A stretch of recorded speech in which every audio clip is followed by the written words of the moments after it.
Welcome everyone to the second episode of The Genius of the Sopranos, which is envisioned as my episode by episode analysis of the show, though I'm still not sure if it's something I'm going to be committing to for the entire series. Last time round, in our first episode, we took a look at the second episode of the show, 46 long, and today it's episode 3, Anger, Denial, Acceptance. As mentioned, one of the sources I'm drawing upon for the analysis in this series is the book Sopranos Sessions, but I also wanted to give a shout out to an excellent series of blogs I've come across called Sopranos Autopsy. These are episode by episode breakdowns of the show which I've taken a look through and I think they're fantastic. I don't agree with everything, but if you're looking for concise, thought-provoking breakdowns of each episode, this is a brilliant resource. Kind of makes me feel like what I'm doing is redundant now that I've found this. In any case, in Anger, Denial, Acceptance, Tony struggles to crack a case he's been tasked with, that of a Hasidic Jew coming to him, asking him to get his son-in-law to divorce his daughter. The man refuses, even after hours of being beaten by Sylvia and Paulie. Junior looks to exact revenge on Chrissy and Brendan for their truck-jacking, and Artie Bucco and his wife Charmaine cater a party for the Sopranos. This episode contains the famous hand gesture of Carmela where she beckons her friend Charmaine in the same manner she would her maid, highlighting her subconscious sense of superior class to her caterer. And Carmela's pity throughout the episode leads Charmaine to reveal she slept with Tony years back, but as she says, honestly, it wasn't for me. We both made our choices. I'm fine with mine. It's funny, I remember thinking during my first watch of the show that this was so rude on Charmaine's part. But on rewatches, of course, it comes across as a rare put-down for Carmela's condescending and passive-aggressive smug attitude she shows to the likes of Charmaine, Ginny Sack, her neighbour, and others, as the mob queen, being Tony's wife. Going deeper into the show would cement the fact that Charmaine, in spite of being an irritating nag to Artie, is sincere in her principles, and there is something very noble about this character. Perhaps the only uncorrupted main character in the show. And what she's saying here is essentially, I could have had your life, but I chose not to, and I'm content with that decision.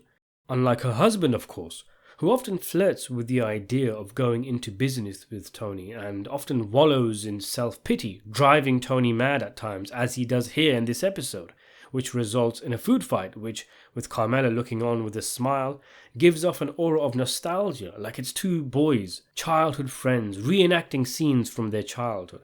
Another Boys Will Be Boys-esque scene is Tony offering his cancer-stricken friend Jackie Sr. respite from his troubles with the stripper gag. There's a playful side to Tony in this episode which endears you to him, and it does feel like it's leading up to the episode College, which we'll discuss later. We all have our opinion of Melfi, and I do think to myself that she also was corrupted to an extent, even if it's only something as small as being a voyeur or being offered a peep into Tony's exciting world through their therapy sessions and getting something out of it. It's interesting that she maintained a professional tone when Tony flirted with her in a previous episode, but she chose to switch from trousers to a short skirt in this episode.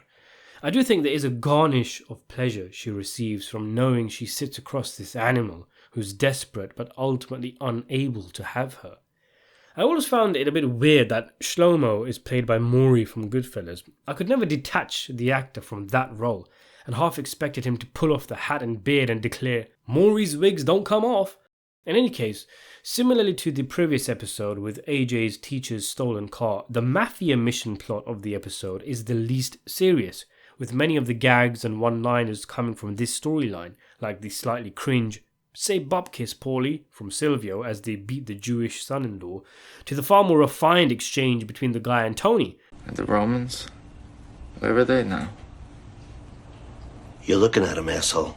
Though there is an element of badassery to Tony's line, it's also a little pathetic, as what he's saying is the great Roman Empire is now a bunch of overweight greaseball crooks running across Jersey. But whilst the Sopranos are a part of a criminal empire, they are also part of a larger American society, which is now the world's greatest superpower, like the Romans were in their time.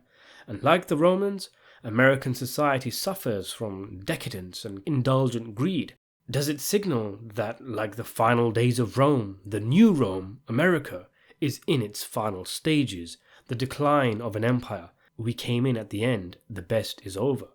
As Sopranos Autopsy points out, after this scene is over, we cut to a shot of Tony's home where there's something Rome-esque about it with these huge columns, Carmela the Empress bossing around her slave Charmaine. The Jewish son-in-law plot, this side mission if you will, was an interesting look at the clash between two defined cultures. It smartly ties into the main theme of the episode with Shlomo, who tried to get one over Tony, calling him a golem, a Frankenstein, which has an effect on Leadbelly, who's already in a bad state, having to witness the deterioration of his friend Jackie, played by the underutilized Michael Rispoli, which brings about all sorts of existential questions Tony grapples with in Melfi's office. Those three plots, the Hasidic Jews, Jackie Sr., and Tony's depression, tie in nicely with each other. A strong scene in the show is Junior's visit to Livia. We were given more insight into her in 46 Long, but here we get an incredible look at her shrewdness. She's practically Junior's consigliere here, his senior even, essentially stopping Chris from getting killed by saying, "Tony always loved him like a son, and so do I, Junior." That little shrug she does talking about Brendan, saying, I don't know, she signed his death warrant here, and it's acting reminiscent of the great mafia bosses in film. Joe Pesci's Russell Buffalino from The Irishman comes to mind, sanctioning hits with the flick of an eyebrow. It shows you just how sinister this character really is, and also how strangely subservient to her advice Junior is. Livia saying, "He put up my storm windows for me one year," is a peek into her narcissism. Is Chris really getting a pass because he made himself useful to Livia one time? The episode title, of course, refers to the stages of grief: denial, anger, bargaining, depression, and acceptance. It's interesting that bargaining and depression are ignored, either to keep the title short or for some thematic weight. What do you think? Let me know in the comment section below. In any case, there will be plenty of time for bargaining and depression as the show goes forward. But denial, anger, and acceptance are dealt with for sure. Tony is jovial when he visits Jackie the first two times, in denial about the actual state of his friend, accidentally letting slip to Melfi that it's cancer that Jackie has. He's in denial until Jackie's mental state starts to fray, after which Tony switches gears to anger as he witnesses this strong, beautiful man whittling down to nothing. Eventually, he must accept, as he says, that it's like he's already gone. It forces Tony to confront ideas like life might be all a big nothing, as Livia would later say, and there's a hint of envy that Tony has towards the Jew's determination and grit, this guy's acceptance, if you will, at facing death, and his spirit only broken when the guys threatened to cut his brajol off. Tony says he isn't afraid of death, of dying for something, which of course is what the Jew is willing to do, but it's Jackie's death, withering away slowly and pointlessly, which is eating away at Tony. When Melfi asks Tony, "Do you feel like Frankenstein?" Is it a stretch to say Tony even looks like Frankenstein's monster here, all hunched over, arms outstretched, as if the show is telling us, yes, this man is very much a monster. You just haven't seen it yet. Perhaps Tony wonders at his own ending. How will he face death? Will he be in denial? Will he be angry? Will he accept?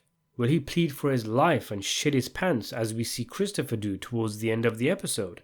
Will he be in denial about how grave his situation really is and lack even the time to fully conceptualize what's happening, as with Brendan? Some would argue this is the case if you think Tony died in the final episode, being shot at a 3 o'clock angle unbeknownst to him, his existence just cutting to black. That final segment, by the way, with Chrissy's mock execution, Brendan's actual execution, the first real whacking of the show, intercut with Tony getting emotional watching Meadows sing choir music in school, is very reminiscent of the baptism of fire in The Godfather, where Michael Corleone makes all sorts of vows as the violence of his world erupts in other places. Even the Brendan hit was a Mo Green special, though I'm not sure why Mr. Magoo needed to witness the hit. It's just season 1 Soprano shenanigans.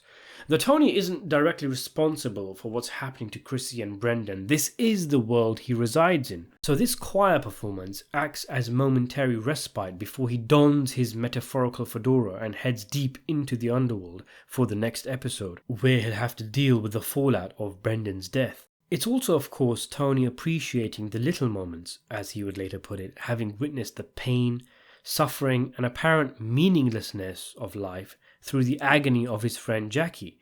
But here we see that clearly there is meaning to life, there is beauty and happiness, even if it can only be found in the little moments. Perhaps I'm seeing things that aren't there, but on a rewatch, a lot of things about the show come off as meta, like Junior saying, "Take it easy, we're not making a western here," as if to signal to us not to expect shootings and murders every episode.